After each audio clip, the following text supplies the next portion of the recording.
Won't you let a nigga breathe? You always worried about me, stressing over things you heard about me. Won't you let a nigga breathe? Always saying you're hurting about me, that's who I am, ain't nothing perfect about me. Won't you let a nigga breathe? You always worried about me, stressing over things you heard about me. Won't you let a nigga breathe?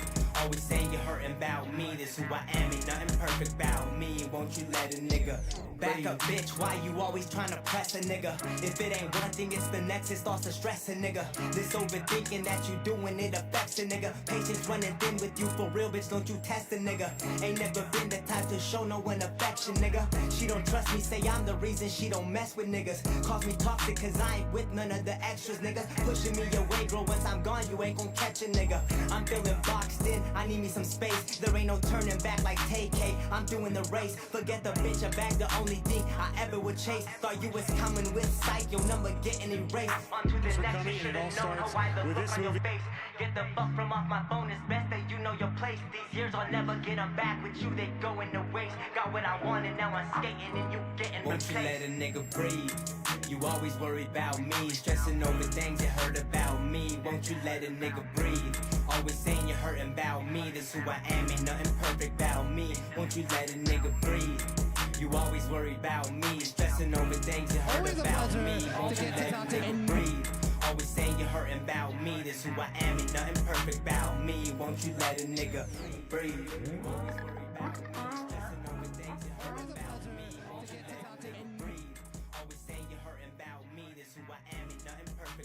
me. Won't you let a nigga breathe?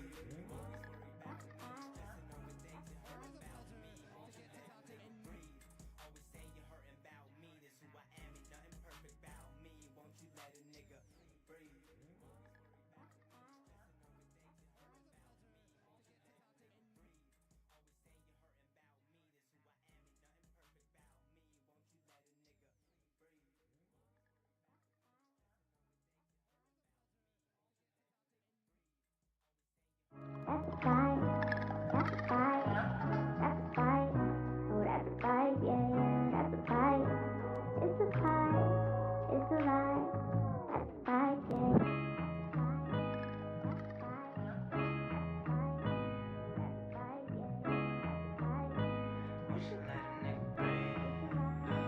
Won't you let a nigga breathe? You always worried about me, stressing over things you heard about me. Won't you let a nigga breathe? Always saying you're hurting about me, that's who I am, ain't nothing perfect about me. Won't you let a nigga breathe? You always worried about me, stressing over things you heard about me. Won't you let a nigga breathe? Always saying you're hurting about me, that's who I am, ain't nothing perfect about me. Won't you let a nigga back up, bitch? Why you always trying to press a nigga? If it ain't one thing, it's the next, it starts to stress a nigga. This overthinking that you doing, it affects a nigga. Patience running thin with you for real, bitch, don't you test a nigga.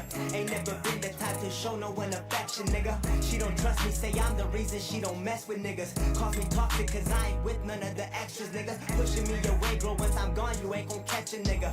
I'm feeling boxed in, I need me some space. There ain't no turning back like TK, I'm doing the race. Forget the bitch, I bag the only thing I ever would chase. Thought you was coming with sight, your number getting erased. On to the next, you should've known how I the look on your face. Get the fuck from off my phone, it's best that you know your place. These years I'll never get them back with you, they go in the waste. Got what I want and now I'm skating and you getting replaced. Won't you let a nigga breathe?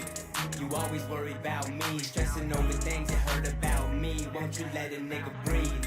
Always saying you're hurting about me, that's who I am, ain't nothing perfect about me. Won't you let a nigga breathe? You always worried about me, stressing over things you heard about me. Won't you let a nigga breathe? Always saying you're hurting about me, that's who I am, ain't nothing perfect about me. Won't you let a nigga breathe? You always worried about me, stressing over things you heard about me. Won't you let a nigga breathe? Always saying you're hurting about me, that's who I am, ain't nothing perfect about me. Won't you let a nigga breathe? Yeah. It's back. Nigga, where am I going? Drop the four with my cup, now I'm floating. I can't feel a thing, to be real, I just go through the motions. Where am I going? Nigga, I'm in deep like the ocean. I've been in my bag, everybody around me, I'm ghosting. Where am I going? Drop the four with my cup, now I'm floating. I can't feel a thing, to be real, I just go through the motions. Where am I going? Nigga, I'm in deep like the ocean. I've been in my bag, everybody around me, I'm ghosting. Where am I going? I don't know.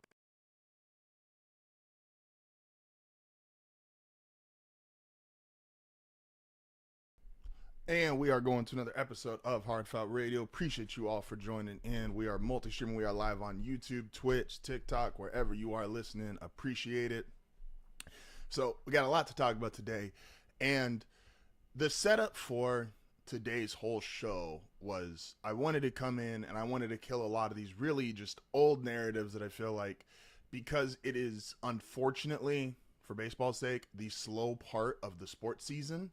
I feel like everybody is just kind of grasping for straws and using pretty weak headlines and trying to get talking points. And I get it. Every industry has its actual slow points, and that's fine.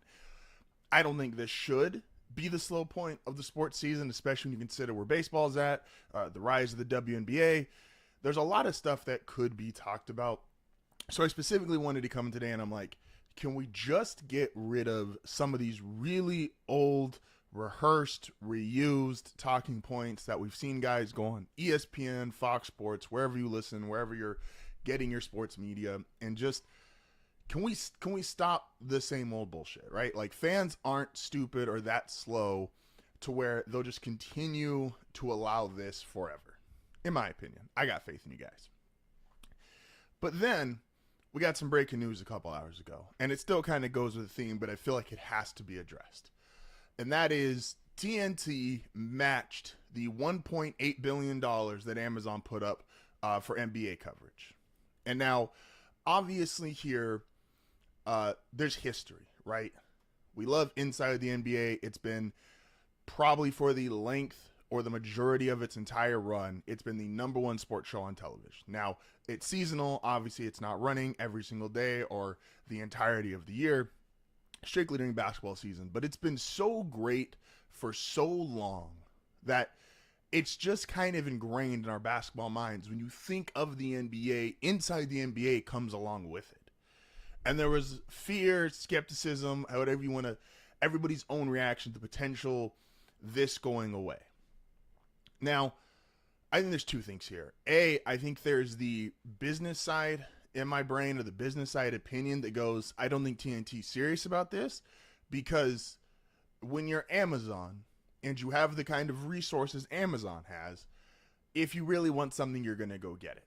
And so I think the $1.8 billion, as insane as it is, I think that is more so their starting point versus TNT. I almost feel like that's their end point of like, okay, we're going to put up this much money. We're going to try to, see if we can match them. And at the end of the day, we can at least say we tried. That's what I think is actually happening here. But I do think it's going to be interesting to see which way the NBA actually decides to go, because most of the times in business, being stagnant doesn't get you anywhere. There's very rare exceptions that sometimes something just works pretty much from start to end, but that's unusual and happens far less likely in the business world. So inside the NBA, we're used to it, we know it, we love it. It's not going to, we've already had it for so long and we're already so accustomed to it that, yeah, let's keep this going. We know it works. But how much longer does it work? Now, I am assuming that, now I know Charles did say he was retiring regardless. I don't know if that's still set in stone, because I think he was of the opinion that they weren't going to keep it and it was unlikely. So it's like, all right, I'm going to just let me get out ahead of this. But we already know everybody inside the NBA. It's not going to really change that much. Like, we know this is an established product. And if the NBA wants to be safe, and that's to their right, they could be safe and they could stick with TNT. If these offers are legitimately as high as either will go. If they just get a flat out pick, hey, same money's coming in, we get to choose TNT, Amazon. But I think the NBA, and what better time to do it, as you are also trying to eventually transition on from LeBron James as far as your big media scope goes, what better time to move on from inside the NBA? Yes, it's a classic show. It has timeless memories. Everyone will look back, especially for those first few years, if you do go with Amazon, everybody will look back and go, that first year of whatever Amazon show, they're going to be put through hell because they're not going to be inside the NBA. We are used to inside the NBA. It is nice. It's your hometown. No one ever really wants to leave their hometown. But most people, once they do leave their hometown, they realize, oh, there's better stuff out there. Oh, there's more than just whatever I grew up in. And so inside the NBA, again, even if you want to just take I'm old enough at almost 30 that I remember a pre-Shaq version, but it has obviously turned into an even bigger monster post-Shaq. Fitting, right? And so if they decide, hey, look, you know what, we want to go with we want to stay with what we know because there's less risk involved in this. We could keep turning out Inside the NBA episodes. They'll still get ratings. They'll still do numbers. And remember what I said last week. Experience turns to outdated, and no one actually knows when it happens, and it happens quicker than you think. So yes, these numbers that you know Inside the NBA can put up, these the foundation of Inside the NBA, what it is, it's solid, you know it, cool. And then there's Amazon, who everything about Amazon since its inception is groundbreaking from a business perspective. They have just flown by everyone as far as revenue, sales, the way they've expanded. And I don't doubt for a second that because the way Amazon moves, if I was in charge of making the decision, as much as, and I'm a big fan, I've watched many hours of Inside the NBA should go with Amazon. You're about to enter a this new era of your media empire. It is the post LeBron James. You've got to figure out a way to, with all these new European superstars, how global the game is. And who better to do that with than the business partner who has been trailblazing, making moves, doing all this stuff in their own field and several fields by expanding. Who's better to pair up with than Amazon? Like, if you're the NBA, I understand. You know, you're with the girl for a long time. It's safe. It's comfortable. You don't want to get out of your comfort zone.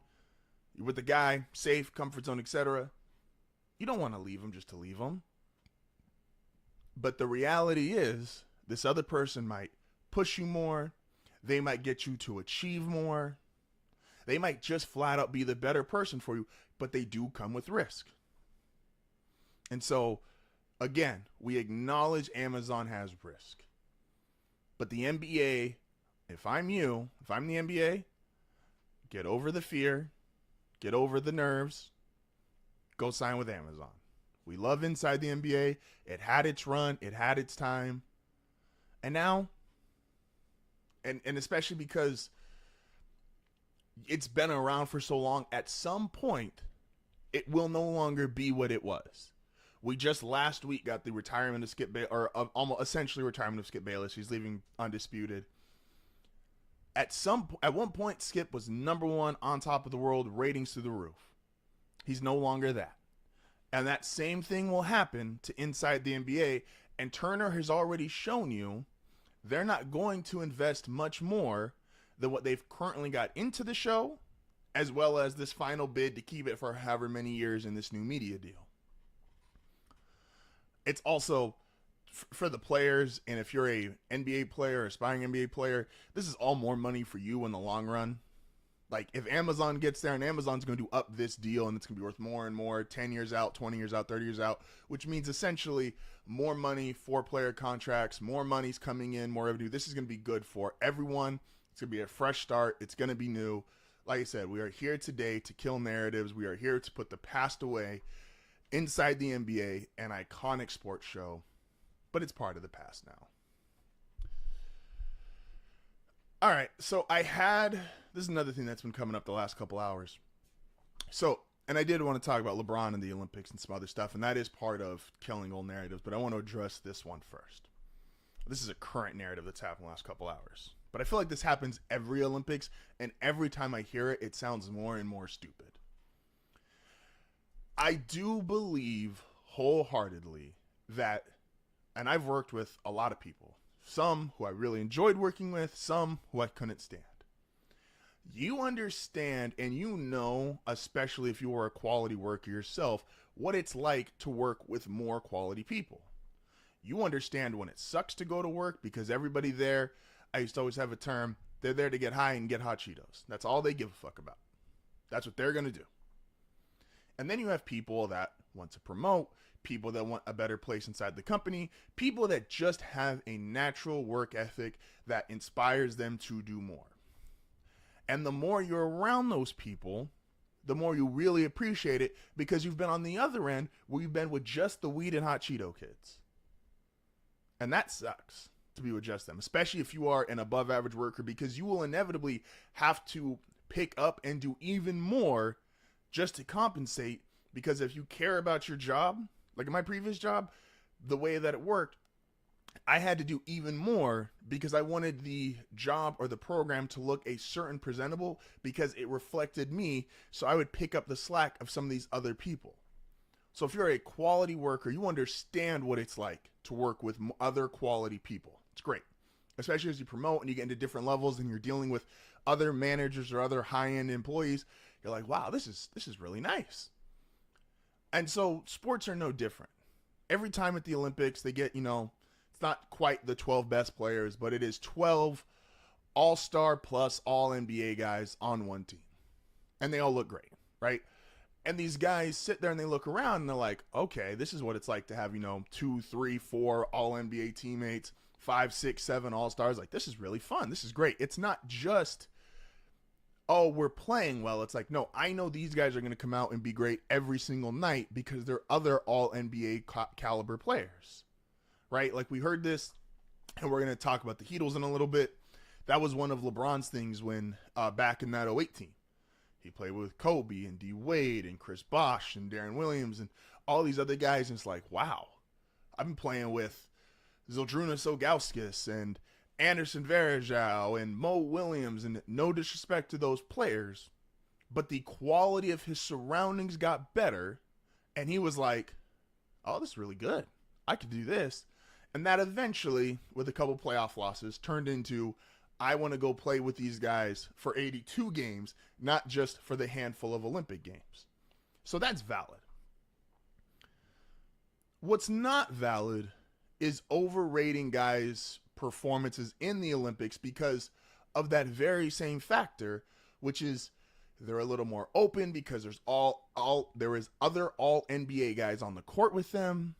So the floor is more stretched. You can't double team as much. And the competition is less. It's just the reality. If you were to compare rosters, yes, there's a handful exactly of rosters that it's like, okay, they have an all NBA guy at their front end. Greece obviously has Giannis, SGA is in Canada, and Canada has a pretty good roster overall. Jokic is with Serbia. It's like there's other NBA guys there. But the overall competition is not what you see on a night in, night out basis in the NBA. So when I keep seeing LeBron and AD, two best players, LeBron, he's the best player in the Olympics. Wow, look at how great they've been.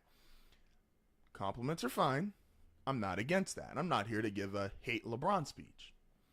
But when it turns from that to, see, the Lakers aren't that far away. Look at how great these two guys are.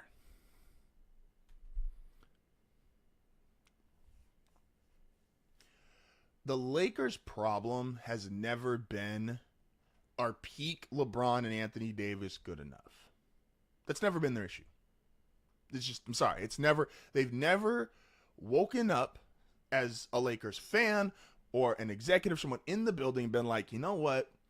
The reason why we're not winning is because LeBron and AD for these 10 to 20 minute stretches, that's not enough. We all acknowledge those are two of the best, even at LeBron's age, two of the 10 best players in the world. And they're probably the only team that has that argument, give or take on how you want to view the Celtics now with Brown and Tatum. So we know their peak is good enough. The knock on both of them the last couple years has been health, which AD has started to rewrite that. AD has been playing consistently 70-plus games. And there's bench depth, but you can't compare bench depth over an 82-game season when other guys can get hurt, other guys can be injured, other guys can go through shooting slumps over the course of 82 games plus the playoffs, and act like that's comparable to an Olympic run where they're playing 5-6 exhibition games, and then it's like, oh, see, this is actually, and I'd love to, trust me, I would love nothing more than to shit on the Lakers. But to say, I saw a tweet about 20 minutes before I got online, oh, this Olympics run is showing how incompetent the Lakers front office is. Well, everyone's front office would look incompetent if you're comparing it to the U.S. roster. Why doesn't everybody have Devin Booker coming off the bench? Why doesn't everyone have a Kevin Durant they can just throw in there when they want? Why doesn't everyone, like, these are some of the best players in the world playing with the other best players in the world. When did we start going, oh, because your roster doesn't look and your guys don't play as well as when they're with other all-NBA performers, you need to do better. You're not doing enough. What? Like I said, I would love to shit on the Lakers. But the idea that, yes, if the NBA season was 10 to 15 games and it was just who has those best, whoever top end of the roster, and for a 10 to 15 game, you could basically be like the playoffs, you could just sprint. Yeah, the Lakers would be thought of differently. They just would. Like, if you think about, the length of a season, how many baseball teams, I love this stat if you're a baseball enjoyer at all, are the first to 100 wins or the first to 90 wins or the first to 80 wins? I'll use my Rays for an example. 2 years ago, first to 50 wins, first to 60 wins, first to 70 wins. And then they started to peter out and they didn't even get to, they didn't finish with the most wins in baseball or the most wins even in the American League. Like, that happens. But if they only played a 70-game baseball schedule, they might have won the World Series. Like, this shouldn't even be, again, we are here just to kill old narratives and to kill stupid narratives. And this one will maybe not old. This is a stupid narrative. The Lakers' problem is not if we only had to play 15, 16 games and LeBron and AD were healthy, could we win a title? They'd be thought of in an entirely different light. Their problem is AD, well, to his credit, he has started to turn around his reputation on being healthy, but he still has stretches of inconsistency. He's never really felt like that alpha male could be the one while LeBron's playing more of a two passive role as he gets older. LeBron has suffered his own set of injuries. He's just as great as he is at 39. He's just not the player he was 5-6 years ago, and that's fine. It's understandable. He's 39 years old. I'm not trying to, that's it. It's not a hate LeBron rant. But to use the Olympics as a reference point for the NBA regular season, that's just stupid. That's just stupid, man. So I want to talk about this is we are here today to kill all the old narratives. Not all of them. It's to take too long to do all of them. But I'm very serious about this when I say I am so sick and tired of, I've seen a lot of clips showing up on Twitter, Instagram, TikTok of the same narratives, the same talking points going on ESPN, Fox Sports. Everyone's talking about the same thing over and over again. I've said this before, and I understand brands are a thing. I understand the Cowboys are going to be talked about more than the Cleveland Browns. I get it. The two brands, totally different. I understand legacy players will get more conversation even at a less impactful age than a rookie. That's valid. But let's stop the same, and it's not just the, oh, we got to talk about this because it's like a contract season. A certain guy hasn't signed, so we're going to talk about him a couple times until he does sign. That's fine. Like, I don't hate the Dak Prescott contract talk. I think you can eventually burn it out, but the reality is he's a franchise quarterback. He's coming off a career year, and are the Cowboys going to pay him $60 million while they still have to pay potentially CeeDee Lamb and Micah Parsons? That's valid. That's an actual conversation. And this isn't just old media's fault, by the way. Or old media isn't the only one doing this problem. There is former players who have podcasts, current players who have podcasts who are, to Draymond Green, a part of the quote-unquote new media. And they're doing some of the shit. They're talking about stuff that's 5, 6, 7, hell, 10, 11 years old, and they won't get over it. So we are here today to kill a lot of that old shit. There's just some narratives, some storylines. I'm sorry, not sorry. They're no longer interesting. They're no longer polarizing. Have a little more effort. Take a little more effort. Have a little more pride in what you're trying to do and what you're trying to present. And actually say something that people want to talk about. I talked about this last week. And the Bronny stuff, I think, got old quickly. And I don't think Bronny is a real storyline. As a second-round pick, a guy who's probably going to be in the G League, I understand his last name, and that's a conversation for draft night, and that's a conversation if you want to do the full encompassing story of LeBron. Fine. But regular people, regular sports fans, aren't having conversations about Bronny. Or going, man, can you believe Bronny robbed this one guy who we've never heard of a chance to be a second-round pick too? I talk to Tony and Will almost every single day. We haven't talked about Bronny since draft night. And I think it was one text. Because he's not a real conversation to your average sports fan. So, my wish to sports media and in general, we are here today, and I'm asking you guys, let's stop talking about this stuff. So I'm going to talk about it one time here, and then I would like to we're going to close it off. But before we close it off, we're going to take a quick break. This is HardFoul Radio. However you are listening and or watching, we'll be back momentarily.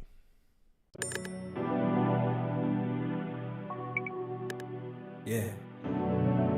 It's facts. Nigga, where am I going? Drop the four with my cup, now I'm floating. I can't feel a thing, to be real, I just go through the motions. Where am I going? Nigga, I'm in deep like the ocean. I've been in my bag, everybody around me, I'm ghosting. Where am I going? Drop the four with my cup, now I'm floating. I can't feel a thing, to be real, I just go through the motions. Where am I going? Nigga, I'm in deep like the ocean. I've been in my bag, everybody around me, I'm ghosting. Where am I going? This Celtics team is just better than the Mavericks. Look, the Mavericks have had a wonderful season. I said this last week, and there's no way to disregard or count out how great of a season it's been.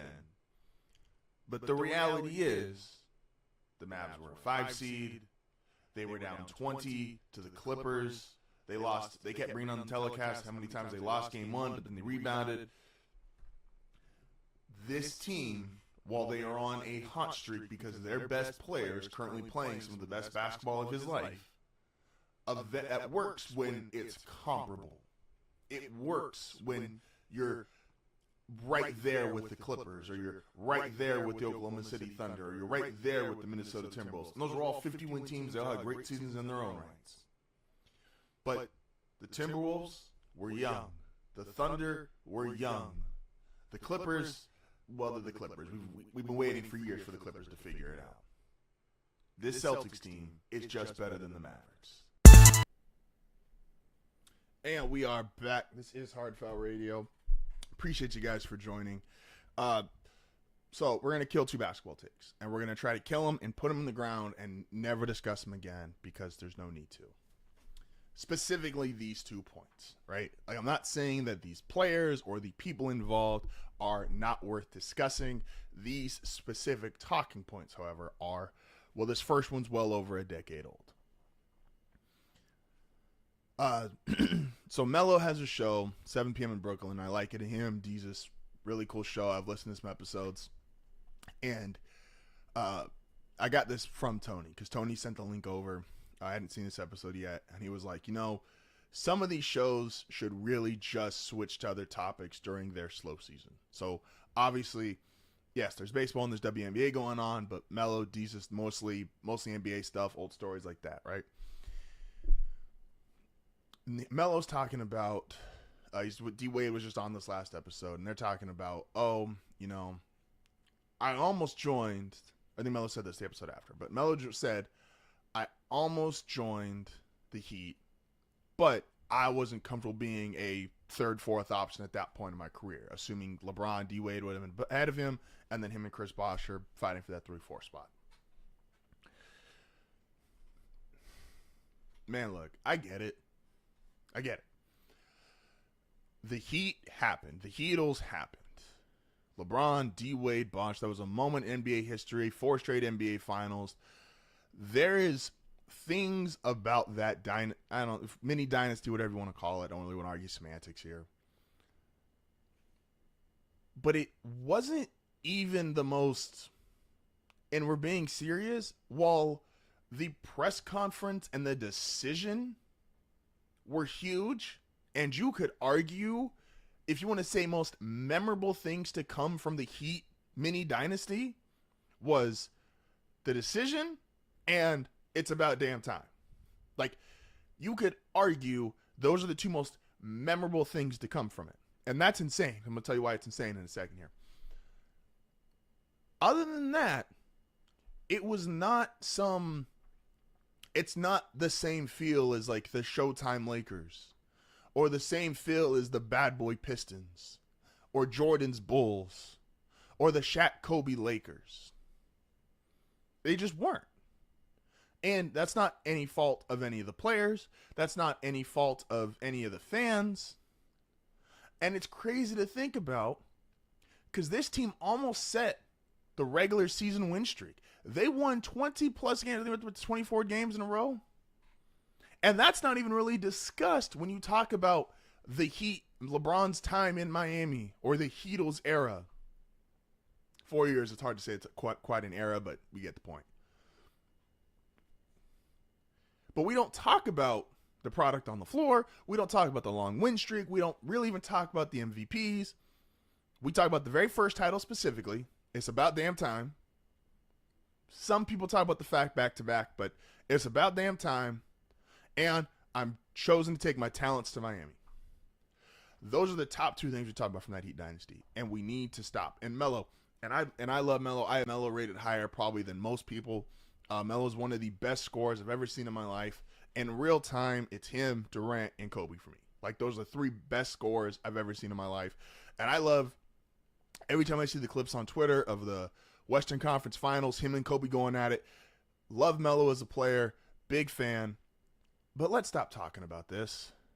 How many stories have come out since then of guys going, man, I almost ended up on Miami. Man, I almost went to go play with LeBron and them. And first off, I think it's ignoring mad context, because it's not just that Melo wouldn't have wanted to be the 3rd or 4th option. The hate that built up for that team in particular, no player wanted to be a part of that in real time. Everybody was, including other players, mocking them, making fun of them, calling it not just analysts on TV, but other players calling it weak. Words I'm not going to repeat at the moment. No one thought that move was quote unquote cool. No one thought that move was like, oh, yo, this right here, what they got going on in Miami, that's some shit I want to be a part of. Nobody was doing that in real time. Nobody was doing that in real time. And I hate the revisionist history, which is why I think we just need to just close the book. It is what it is. 4 years, 4 straight finals, 1 back-to-back championships, 20-plus game win streak. Give them their credit for what they accomplished in that time together. But even these stories about D-Wade coming out now and going, man, we did that because of Kobe. He won those 2 titles. That's made us get on the phone. And it's like, maybe, but LeBron was pretty pissed. He just had not that good a talent. We heard the Olympic story, and the Celtics just knocked him out again. I don't think it was Kobe. Now, you can have your own reasons, and you can have your own thought process. But one thing you can't do, and that's why I think all these stories fall on deaf ears for me. There's 2 things you can't do. There's like, you can't truly fake it to people. People, even good liars or good pretenders, eventually get found out, because it is hard to fake being authentic. It is hard to fake being truly honest. It is hard to fake and upkeep an image of what's just not real. You know what the most believable part of the podcast was? And like I said, I don't really think Melo wanted to ever join the Heat. The most believable part of the podcast when he was talking to D-Wade was it was the 75 greatest players, had the ceremony, everyone's laughing, having fun. Michael Jordan walks in. And they said Michael is shit talking from the jump. Like, we get our shoes on, we can go right now, I'll bust everybody's ass, sizing people up. And it was immediately believable. It was immediately authentic. Because it was something we've heard for 30 years that just works. And you could say, well, that's not fair because that's actually older news in terms of the aura of Michael Jordan and he played. That's actually older than the Heat. So why don't we get rid of that? Because some stuff is just authentic. Some stuff just has an aura about it. And Michael Jordan just has an aura about him.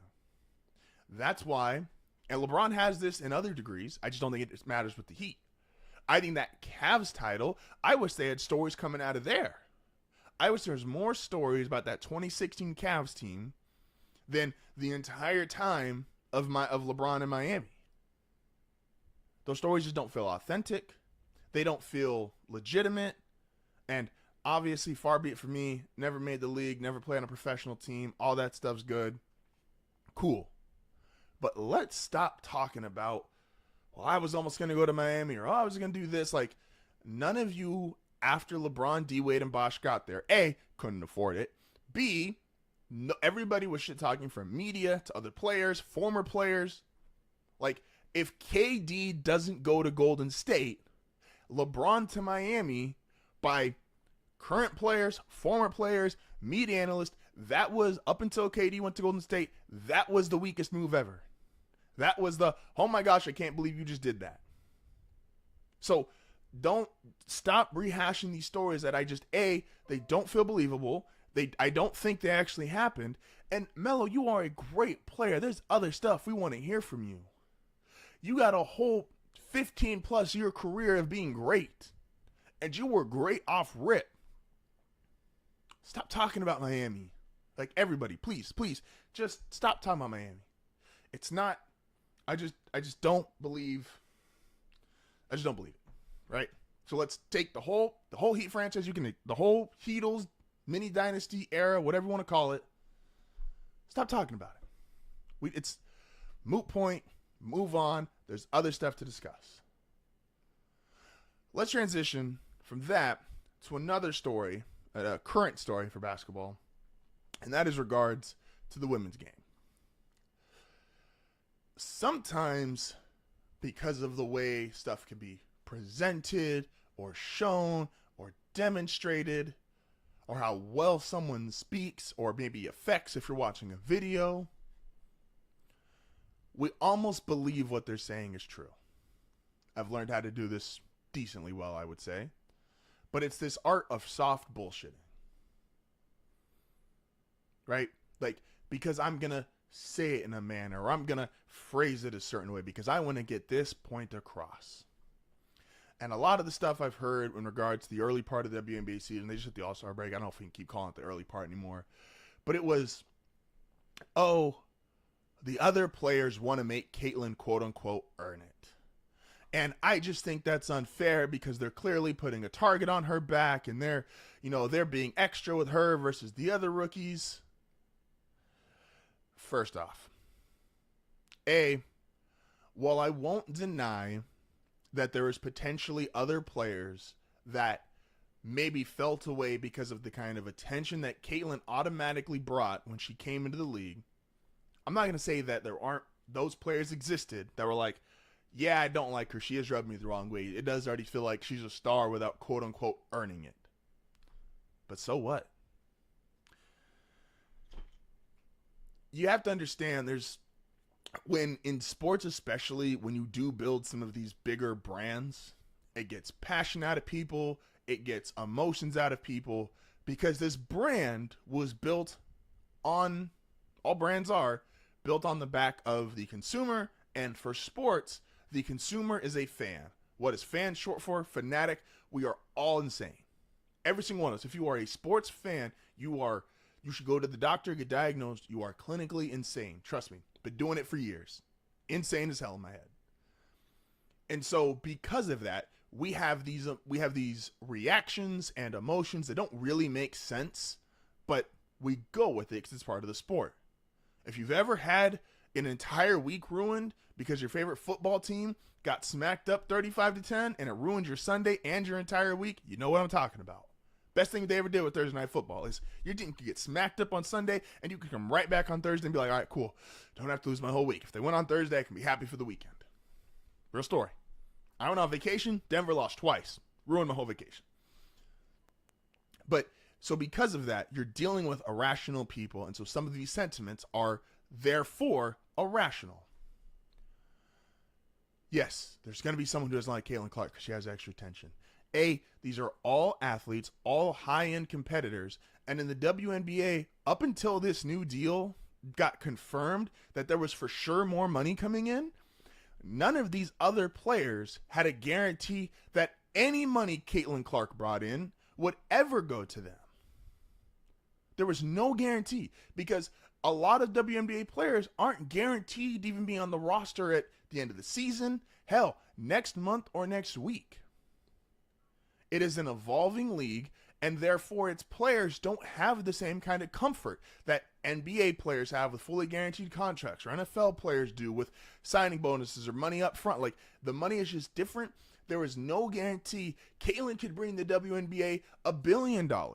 And there's no guarantee me as an individual player is going to see any results of that. And like, oh, well, the TV ratings are up. So I'm not getting paid off the TV ratings yet. I have a fixed contract at the time she came into the league. So I don't get to see any of this stuff that she's bringing here yet, right? So automatically, if I'm a competitor, she's done nothing for me. Let's be very clear about that. She's done nothing for me as of this moment.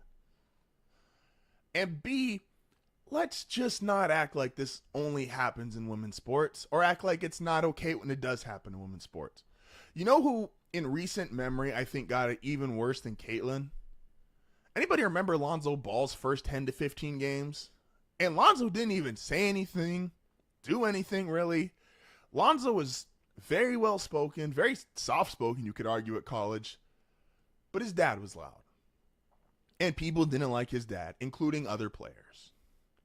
And so Lonzo Ball's career starts. TNT, Laker game, going up against the Clippers, and Pat Bev is picking him up full court. And we know Pat Bevs, you know what that implies. And guys, his first 10 to 15 games, they made him earn it. They played him extra physical. They, went for the foul that was potentially a flagrant, doing stuff a little outside the lines. Because they're like, yo, and that was, like I said, not even anything off of what Lonzo personally did. Lonzo's game was a team game. He was a pass-first point guard. Like, he was getting other guys involved. He could play defense. He could make these really long court passes. He had great vision. Like, it was all the stuff you would want a quote-unquote team basketball player, especially your point guard, to do. And guys were still like, nah, fuck that. Your dad talks too much. So, Lonzo, Caitlin, there's been other rookies. You see rookie wide receivers who have these reputations. Marvin Harrison's probably going to get it too, where they're going to try to press them at the line of scrimmage. They're going to be more physical with them. You hear it all the time. This ain't college. This ain't college. This is the NFL. This is the NBA. Baseball happens all the time. Look at Bryce. Go back and watch Bryce Harper when he first came up to the majors. And go tell me, well, it's not fair. They're just being mean to her. And it's insane because it's like, again, this is built off the backs of emotional people who are just irrational. It's a fan. That's what we do. I love being a fan. I want to trade it for the world, but let's call it what it is. And so, as a fan, and we sit there and we get, emotional and worked up about these things, the actual players, they just kind of shrug it off. You didn't see Lonzo retaliate and start throwing punches. You haven't seen Caitlin, go out of her way to be, extra physical. Now, there's X amount of reactions because the nature of being touched, pushed, etc. will invoke a certain reaction out of you. But for a 19-year-old Lonzo Ball, a 22-year-old Caitlin Clark, take whoever you want to in the NFL, like, they handle it better than most adults. And they understand the game is the game. This will start coming to me. And look how she's rebounded. Look how she's playing now versus the beginning of the season. I understand, yes, still a lot of turnovers, and that'll get fixed up. But she is looking like the player that the people that were supportive of her thought she was going to turn into. She didn't need to sit there and, go, oh, man, they're picking on me. Oh, man, they're being extra mean to me because they don't like me or they don't like my brand, etc. Like, all these we're putting stupid narratives in the ground and we're never bringing them back up again. Caitlin Clark, her earn it moment, or how do you feel like she's been viewed in the WNBA, she's not the first. She's not going to be the last. They'll sit there because there's bigger brands on the way too. Maybe not quote unquote as big as Caitlin's for what she was doing, but Paige is coming. Juju will be here in a few years. There is other large brands, and they'll have their welcome to the league moment, because that's happened throughout all of sports. Just because you started watching women's sports doesn't change the fact that it's happened throughout sports history. So let's take those in the ground. We are not going to talk about the Heatles, especially former players. Please stop talking about the Heatles. Please stop talking about Caitlin having to quote unquote earn it and people being mean to her. She's a professional athlete. She's an adult at this point, and she's probably more mature than the person complaining. Oh man, so much more to talk about. So many more narratives you got to put in the ground. Let's do it. This is HardFoul Radio. We'll be back momentarily.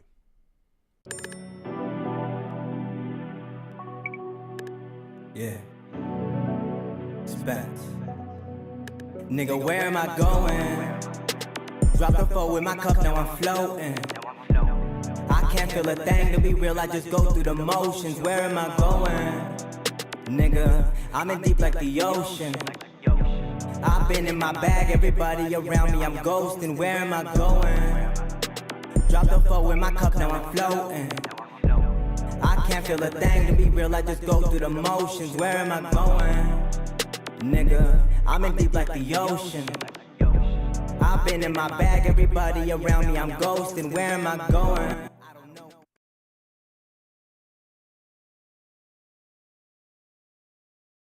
Paul George to the Sixers.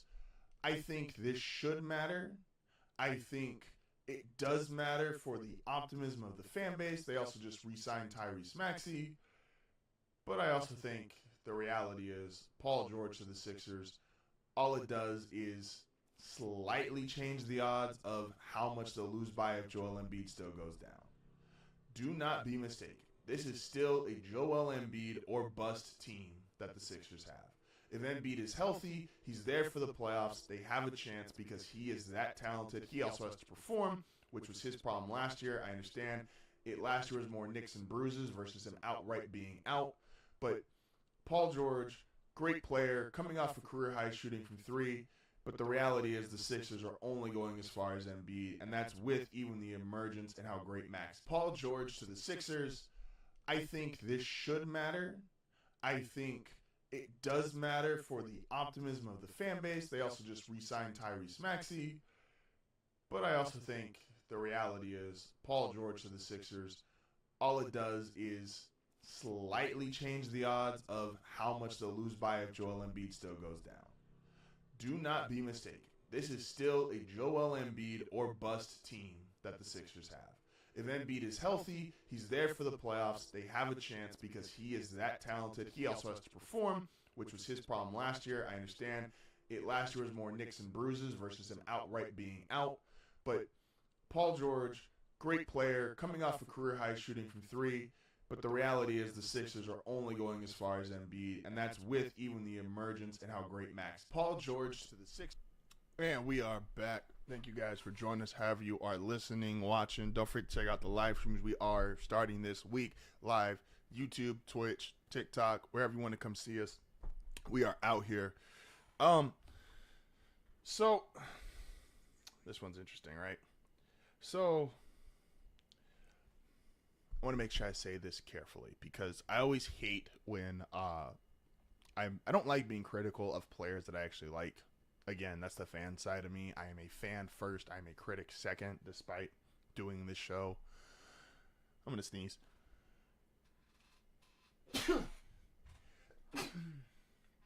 Alrighty then. I am a fan first, then a critic second. Now, this one's a slightly newer one just due to the age of the player, but I think it's also just been so worn out in the several months it's had to live. And that is, I just saw this tweet. It was Trey Wingo, who I like Trey. They were showing the Bears' current roster with Caleb Williams. And we talked last week. I put out my top 10 QB situations, and I had Caleb ranked number 9 because of Dunze, Keenan Allen, Moore. They had a very clearly a great set of 2 young linemen, skill receivers, running backs, and if Caleb is as good as Caleb can be, as we think he's going to be, cool. Now, I like Justin Fields, partially because we share the same name, but I genuinely like Justin Fields. And so as a result of that, of liking Justin Fields, this is kind of painful for me to say as a fan. But the idea that, oh, he would still be the starting quarterback if they didn't have, or if they had this set of weapons, Justin Fields would still be the starting quarterback. I just don't believe that. I don't believe that. I don't believe it to be true. I don't think it has any real legs on it. Not saying that, yeah, maybe the numbers would have been better, slightly better, but the reality is Fields in his time in Chicago, had an offensive line problem, which there's no guarantee. He was still getting sacked a lot last year, and Caleb was pretty much going to have the same old line he had. He had accuracy issues. He had consistency issues. And honestly, considering of how well he played at Ohio State, there was just some confidence issues. You see this with guys from time to time who come from these really big programs, and it's like, they've got 5-star O-linemen across the board. They've got all these different receivers. And yet, somehow, but then they go to the NFL, and they don't have a great offensive line. They don't have great receivers. They don't have a great running game or a great defense. And some of the confidence is gone because they're just not used to how different it is, and it is an adjustment period, going from playing with all elite talent to only some elite talent. And so Fields felt like a confidence issue for me. And where I really relate to this and why I say Fields would not have been the same, like Fields would not be the starter even if he had Caleb's weapons, I'm going to take you back, right? And this is a team I'm very familiar with. I'm very fond of. Again, being a fan is different than being a critic. I've come on here several times throughout the years and said, I loved the Tim Tebow Denver Bronco year. It was fun for me. They had this win streak. They were winning unconventionally. But because they've been coming off of such a stretch of incompetence, to have any kind of success, I don't really care how it looks. It was great. As a fan, it was great. Loved that year.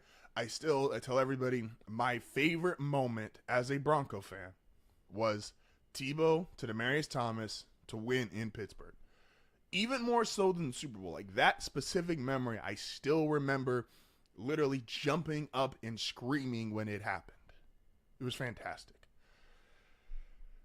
Tim Tebow, and you're going to call me crazy here, but let's say Caleb is actually who we think he's going to be, which is a generational, going to turn into one of the greatest quarterbacks we've ever seen. Okay. Let me give you another generational, one of the greatest quarterbacks you've ever seen, also a number 1 overall pick. Play styles differently, but you get Caleb Williams, I'm going to give you Peyton Manning. Oh, that's not fair. Peyton's well, if we think Caleb is going to be generational, Peyton is generational. And a lot of people, I feel like, have moved Peyton down the list of all-time greats. I personally have Manning at 2, but that's just the way I view how he changed the game. But a lot of people have Manning probably closer to 4 or 5 or 6 even as greatest quarterbacks ever. And if you think Caleb is as great as he's going to be, then he should be vying for that top 10, top 5 spot when it's all said and done. So those are your generational guys, right? Now let me give you, and I think Fields is better than this player, but historically I think they're going to end up about the same. which is, of course, Tim Tebow compared to Justin Fields. Guys who aren't quite as accurate, guys who have consistency issues, but are dynamic runners, and the locker room outright loves. Now, again, stylistically, it looks different. And fine, Caleb and Peyton look different stylistically. And I agree. Fields looks like he should be a perfect NFL quarterback, especially for today. Tebow never did, but the fact is they were better runners than throwers, and statistically they're going to finish around the same. So, Tebow, with that offense in 2011, couldn't do a whole lot. They were pretty much a defensive team. Matt Prater, several game-winning field goals. It was tough to score 20 points, and that came to a head when, yes, the Pittsburgh game was arguably his best game as a pro, and then his next game was against the Patriots and Tom Brady, and they said, all right, knock this shit off, and they blew Denver out and went on to the AFC Championship game. Fields, similar to Tebow, again, we're not saying stylistically, but what the end result was. Those two, let's say Caleb has a top 5 offense in Chicago this year, which I think a lot of people are, if you look at the betting odds, a lot of people are betting for this offense to be explosive, this team to win 10 plus games, and there's even some people who are on a potential Bears Super Bowl run, right? I'm not as high on the Bears as that, but I'll be putting up my standings next week about where I think people are going to end up. But I'm not that high on the Bears yet. But that's the kind of talk going into this Bears season. So they have a top 5 offense. Okay? Then how bad are you going to look at Justin Fields? And you can't just say, oh, well, he just has more guys. It's different. And I said, I think he's better than Tebow. But the same guys Tebow had in 2011, Peyton turned into the greatest offense statistically ever 2 years later. Oh, well, that's Peyton Manning. Peyton Manning coming off 4 neck surgeries. A Peyton Manning that the Colts weren't sure, or anybody weren't sure, including doctors, if he would ever play again because of the neck surgeries. Who was clearly shown rust after missing a full season in 2011. Came back in 2012 and started off slow, really picked up steam. And then in 2013, 55 touchdowns, still hasn't been top. Over 5,500 yards, still hasn't been top, even with 17-game seasons. And the Denver Broncos scored the most points in NFL history. I love Tebow. Tebow was never going to work. The same way Fields, who had better weapons than his predecessor, was still not going to work because the problems were his. The lack of confidence at times, taking too many sacks, being a better runner than thrower. Now, and again, he had way flashier plays than Tebow ever had. Like, we've seen all the highlights. We've seen the 40-yard runs, the 50-yard runs. We know how explosive an athlete he is. And because I think he's better, I think he ends up starting in Pittsburgh. But that's more of a detriment to Russell Wilson than it is an uplifting of Fields. But the idea that Fields would ever duplicate what Caleb is potentially going to do, just don't see it happening. And neither did the Bears, which is why they got rid of him. So, we all like Justin Fields. He's a fan favorite. Tim Tebow was a fan favorite, was a very polarizing NFL player. But the reality is, neither were really going to work. And so, we had to put the Tebow narrative to bed because it did follow for a couple more years as he went to the Patriots and the Jets and these other teams that were giving him training camp looks, and even the possible shift to tight end that was discussed. And then his Major League Baseball career where he showed he was still, I say Major League Baseball career, minor league baseball career where he showed he was still in shape. Justin Fields, the narrative of was he ever going to work, or he would work in Chicago if he had Caleb Williams' tools. It's unfortunately, as much as I like the player, it's just not true. That's just, it's reality. This is also a shorter one, but I think this is just, we need to put this to rest too, because I thought this was just stupid. Sorry, we're going to save the shorter one for after the break. Can we just, as a fan base of NFL football, can we stop talking about Aaron Rodgers? Like, seriously, can we stop talking about the 40-year-old quarterback coming off an injury who is years removed now from his MVP season, is at this point in real time years removed from throwing for 300 yards in a game, and is talked about more for his off the field than his on the field?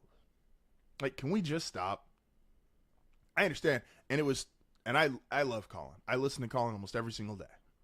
Colin is great. He's great at what he does. Like, I don't want to sit there and take this as an attack on him. But Colin said, you know what? Aaron's great for one thing, and I think this is true. He's entertaining. What he says, what he does, he is content almost unlimited because he has a history and a profile that is one of the greatest quarterbacks ever, even if he hasn't been that quarterback for several years. He has a profile that he should be a star in American sports. But he hasn't been that star in years. Aaron Rodgers is more of a divisive asshole and just one of those guys that wants to feel like he's smarter than what he is, at least the way that he talks, by his tone, his language, body language. And then he wants to just challenge everything. If you say he's wrong, he's ready to challenge everything because you don't agree with him. But he doesn't really take on the challenge of, well, what if I could prove you're wrong? Oh, we just get it from the wrong sources. We're not talking about him anymore because of what he does as an athlete. We're not talking about him anymore about what the Jets can do, unless you're just a diehard Jets fan, which, you know, props to you. I feel your pain. Denver's been asked for 7 years too. So let's stop giving there's got to be some way to separate a guy's career and his off the field life, and he's not doing anything illegal. He's not doing anything that, you know, that would warrant. I don't think he's not a piece of shit in that regard. But we just gotta find a way to separate. If a guy wants to say some crazy off the wall stuff, keep that out of the sport. Like, in terms of the sports talk. No, keep it out of the sport. Like, kick the guy out of the league. But he's 40 years old. He's on a very weirdly constructed roster who's got an O-line that's not prepared to protect the 40-year-old, who's got one dynamic receiver, one dynamic DB, a couple other good players on defense, and who knows what else. But because he's Aaron Rodgers, we just keep going like, oh, well, more. We got to talk about Aaron Rodgers. Like, why do we have to talk about Aaron Rodgers? Aaron Rodgers hasn't been Brady's second to last year in Tampa. That's the last time, like, Rodgers was relevant, heavy in the space. The last time his team was potentially a Super Bowl threat for one of the, and I agree with this entirely, one of the greatest throwers of the football, one of the greatest quarterbacks you've ever seen. But he's going out bad. This is very similar, and it's insane that they've had this kind of same career trajectory. This is Brett Favre all over again. The arm talent, the career, the accolades, all that stuff's there. Aaron's a multiple-time MVP award winner, all that stuff. But now he's just weird. And there's no reason to just keep talking about the weird guy. Like, can we be honest here? Aaron Rodgers is just the weird guy. He's not the great quarterback. He's not the multiple-time MVP. He's just the weird guy. And we just, you know, not to pick on the homeless, but at some point when you see someone who's out there and he's homeless and he's potentially on something and he's kind of, you know, doing his thing, parents would tell you, just ignore him. Walk on by. Don't acknowledge it. Because you know if you acknowledge it, you know if you pay attention to it, you know if you give it whatever it's trying to get, it's just going to get worse. Aaron Rodgers, the career, I understand he's going to play for 1 more year. And maybe this could be the one that I say he could absolutely make this age horribly. Maybe Aaron Rodgers is going to come out and put out a quality season. The Jets are going to be a 10-11 win team. And maybe the Raiders will win the Super Bowl. I don't know. Anything can happen, man. Look, it's sports. Last thing we got to talk about today, and we're going to take one last break here before we come back to it. You know who was ranked number 1 corner in the NFL? This is HardFoul Radio, back momentarily. Yeah. It's facts. Nigga, where am I going? Drop the four with my cup, now I'm floating. I can't feel a thing, to be real, I just go through the motions. Where am I going? Nigga, I'm in deep like the ocean. I've been in my bag, everybody around me, I'm ghosting. Where am I going? Drop the four with my cup, now I'm floating. I can't feel a thing, to be real, I just go through the motions. Where am I going? Nigga, I'm in deep like the ocean. I've been in my bag, everybody around me, I'm ghosting. Where am I going?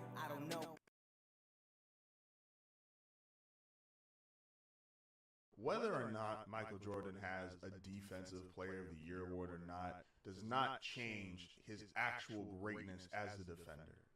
People that need stats, accolades, what the record books looks like to justify how great a player is, you're just wrong. Otherwise, you would think Wilt's the greatest player ever, or you would think Kareem is in the greatest player ever conversation. We have eyes. We've seen it. Whether you're a Mike's the GOAT kind of person, you're a LeBron's the GOAT kind of person, you're a Kobe's the GOAT person, maybe you're a Paul George is the GOAT person. Yeah, Paul George is the GOAT, people probably not so much. But we have eyes. We've seen how great these individuals are. We don't need stats, records, achievements. Those things are cool, and it's great for the individual person. But those things aren't really needed to determine who's the better player, who's truly great. Mike was a great defensive player with or without award. Come on now. Stop the bullshit. Whether or not Michael Jordan has a Defensive Player of the Year award or not does not change his actual greatness as a defender. People that need stats, accolades, what the record books looks like to justify how great a player is, you're just wrong. Otherwise, you would think Wilt's the greatest player ever, or you would think Kareem is in the greatest player ever conversation. We have eyes. We've seen it. Whether you're a Mike's the GOAT kind of person, you're a LeBron's the GOAT kind of person, you're a Kobe's the GOAT person, maybe you're a Paul George is the GOAT person. Yeah, Paul George is the GOAT, people probably not so much. But we have eyes. We've seen how great these individuals are. We don't need stats, records, achievements. Those things are cool, and it's great for the individual person. But those things aren't really needed to determine who's the better player, who's truly great. Mike was a great defensive player with or without award. Come on now. Stop the bullshit. And we are back to close it up here. Thank you guys again for everybody who's watching the live stream. TikTok, TikTok, YouTube, Twitch, wherever you're watching. Anyone who's listening to the podcast, appreciate you guys as always. So, we didn't record Thursday, Friday, obviously. Wasn't able to. Shout out also to all the listeners of A&M. Go check that out. Really fun episode we did last week. We got Jake in the building too. Pat Surtain, we've been doing all these lists. NFL's been coming out saying top 10 this, top 10 that, top 10. And I love it because, again, everything's about phrasing, right? When they make you a guy, when your guy's number 1 on a list, you're like, yeah, I agree with you. And you will phrase your response in a way where it's like, yeah, I'm going to agree with this, and I'm going to tell you why these people are so smart. And then when you don't agree with them, you're going to say, yeah, I think this is why you guys are a bunch of idiots. And I think if you are responsible with your opinions and your takes and things of that nature, I think you'll take both into consideration. And this, I don't think, is a real competition. I don't think this should be a real controversial take, nor do I think it's actually an argument. Pat Surtain was rated the number 1 corner.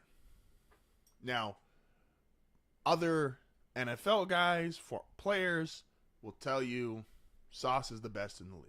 And Sauce has voted that on the top 100 players list, which is obviously a voting system of your peers, and that does mean something. And then an anonymous executive said, kind of I think a lot of fans feel is maybe the most, now I think this is, you have to be fair. You have to be fair. And I don't want to be fair because of the guy that I'm going to support, but you got to be fair. The executive that came out and said one of the most overrated players in the league You could call him for holding on almost every single play. I want to address him first before I say why Surtain deserved the number 1 spot. A, the reality is you do what they let you get away with. If they let you get away with holding, that's not his fault. That's honestly, to some degree, and I used to hate this because when it works against you as a fan, you're frustrated. But if they let you get away with it, get away with it. Because all these guys are pushing the limits. This is why every DB on every pass interference ever called, even after he just straight tackles a guy, Saints fans, NFC Championship game, even after just straight up tackle someone and then go, I didn't do it. And if he gets away with it, Rams corner, NFC Championship game, that becomes a part of history. Sorry, that's just the way it works. Sauce is aware, and he's a superstar. He's a legit superstar, both on the field and his personality, which is probably the one thing that Surtain just does not have. Surtain doesn't talk very much. He's very low-key. He just kind of comes in, does his job, goes home. No one really knows about his extras outside of what he does for a living. Sauce is on stream with very famous streamers. Sauce is in New York, which it's just a bigger market than Denver. So he's a bigger personality, and he uses all of that stuff to his advantage. You don't want to call the holding call or the, pass interference on the star corner in the big matchup against the receiver. You don't want to. Refs don't want to throw those flags. So to call Sauce one of the most overrated players in the NFL, is just wrong. But Surtain is better. Surtain has been better, and because their careers have pretty much ran in lockstep, they're only a year apart, Surtain has been the better NFL player from start to finish. Surtain is the truest form of a shutdown corner. No, he doesn't get a lot of interceptions because people just don't throw at him. And what I think has hurt Surtain more than anything from being in the conversation of, and I truly mean this, if Surtain, there's just be on a better team. I understand that, totally valid. The Broncos have to win more games. And if Sean Payton fixes anything this year, it might be Surtain's reputation around the league. Because while guys acknowledge him for how great he is, he's shown up on the top 100 players list both years, it's easy for guys to acknowledge you when your team's not that good. And you're like, oh yeah, well this guy's kicking ass, but just the rest of them suck. So it's like, it's easy to say, I can acknowledge you're great because I'm still kicking your ass or your team's ass, et cetera, et cetera. And so, but if Sean Payton can fix anything this year, it is his reputation on the league. Because if Denver starts winning, and Surtain, whose play is going to reflect that of lockdown corner, think about it. And he's going to put himself in the conversation of not just best corner in the game.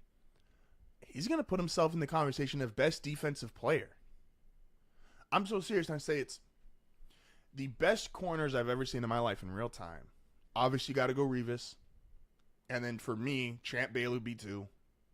And I think there's an argument even Champ, you could say, is a little bit higher, but I'm not going to go into Revis Island. That's a bigger argument. And again, Bronco versus Jets cornerback. Not going to go there. 2 most dominant shutdown guys ever seen in my life. There's been other guys who have had stretches, but I don't think anyone whose stretches are as long or comprehensive or peaked as high as those 2. Obviously, you got Richard Sherman. You've got Josh Norman for a year. You got Stephon Gilmore when he won Defensive Player of the Year. But the stretches, the Surtain is on that short list of Bailey, Revis, the year of Norman, Sherman. He's already there. And those guys talk about him like that. Not just other players, but other all-time greats go, yeah, I got number 2 in Denver. He's him. Whatever y'all talking about with everybody else, that dude, he's him. He's going to put himself, if Denver wins, in the conversation with the TJ Watts, the Myles Garretts, the whoever you think, Chris Jones, whoever you think is the best defensive player in the NFL. And because he's also going to get this opportunity to go against this guy who wears number 15 for Kansas City in 2 big games a year, And like I said, Denver's got to be better. Denver has to win more games. They have to be more relevant. All that stuff is absolutely true. And if they do, and you start making big plays against Mahomes, big plays against Herbert, against other big-time quarterbacks in the AFC, a Burrow, a Lamar, Josh Allen, you're going to have these opportunities to show off. Now, Sauce will also have those opportunities, but Pat is just flat out better. Just flat out better. So, yes, it is. You got to meet somewhere in the middle, and you can phrase it any way. You can phrase it for your guy. You can phrase it against your guy.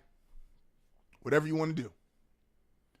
But Pat, I believe, is that great that if Denver starts winning games, that guy's going to be in conversation for best defensive player of the year or best defensive player in the NFL.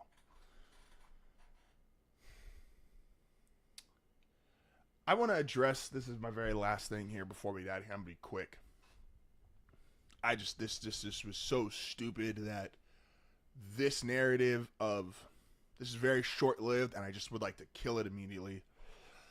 Guy went on ESPN, I'm not going to quote names, and said, Lincoln Riley's under some pressure this year, but actually, I don't even want to think about this year. I want to think of the future. What if, in this future that I'm going to create, and that's totally made up and full of shit and has no actual validity, what if Deion replaced Lane Kiffin? Or not Lane Kiffin, sorry. I went to Lane Kiffin. What if Deion replaced Lincoln Riley? A, Lincoln Riley has some of the best job security in the country. And B, Deion has outright said, Deion wants to be, and I don't think this is a bad thing, but Deion wants to be the star where he's at. And that's fine. I don't think that's an insult. I don't think that's a condescending comment. But Deion likes to be the star where he's at. This is one of the 4 or 5 greatest defensive players ever, one of the greatest athletes ever, professional baseball player, NFL, All-Pro, Hall of Fame, greatest corner ever. He's got all the accolades. He deserves to talk his shit. He deserves to be the star. And I think he's handled himself in a way where he doesn't take away from others while still being that huge star. But Deion has said, I don't want to go to the NFL because I know these guys aren't going to view the game the way I viewed it, the way I played it, the way that I view it as a coach. And I'm not going to be happy because I know I was better than 99% of the guys in the locker room, better than 99% of them. And they're not going to take it as serious as me. They're not even as good as me, and they're not going to take it as serious? What? Deion wants to be the star, and it's much easier and much more profitable and much better situation for him to be the star in Colorado versus trying to be the star in SC. Because even if he got, do you understand how big of a deal, and his son's already huge, but do you realize how big of a deal Shedeur would be if he was the USC starting quarterback? Like, Caleb Williams is great. Caleb Williams is, now he's generational. Caleb Williams would not be the brand that he is if he stayed at Oklahoma, and Oklahoma's a huge brand, versus if he was entirely at SC. Hunter would not be, like, if Travis Hunter was at USC versus Colorado, like, USC is one of the most notable programs in college football history, especially when it comes to churning out individual stars. USC, Miami, and there's a handful of other ones specifically at creating a star of a player. Alabama turns out draft picks. Oklahoma turns out draft picks. LSU turns out draft picks. But we don't get the same kind of star power. Like, the biggest college football stars of my lifetime, and I'm not going to claim to be the biggest college football guy, but that's kind of why I know this works, is because when guys transcend that space so much that I'm very aware of them, Reggie Bush, Matt Leinart was huge. Like, Vince Young, what's Vince Young? What's the one game they talk about Vince Young? It's the Rose Bowl. Who'd he go against? In Miami, like, there's just certain schools that produce stars better than anywhere else. Deion wants to be the star, and that's fine. I don't begrudge him for that. But this was just such a stupid take, in my opinion. And I know this is just a one-day thing, so it's not really a narrative. But we're just gonna end it today. It has to go on the ground. All these narratives have to go on the ground. Lincoln Riley has job security, and Deion Sanders wants to be nowhere near USC. Just put it in the ground. Let's never talk about it again. Everything we discussed. LeBron and AD, it's a shame on the Lakers. Put it in the ground. All these old heads just mad at Caitlin Clark. Put it in the ground. These are not actual narratives. Real people don't actually talk about these things. They are made up, imaginary, meant to just get, I don't know, more viewers on YouTube video or more whatever on your stop it. Put it in the ground, man. Again, appreciate everybody that came in for the live stream. Appreciate everybody that listens to HardFoul Radio, A&M, wherever you listen to your podcast. I appreciate you guys, and I will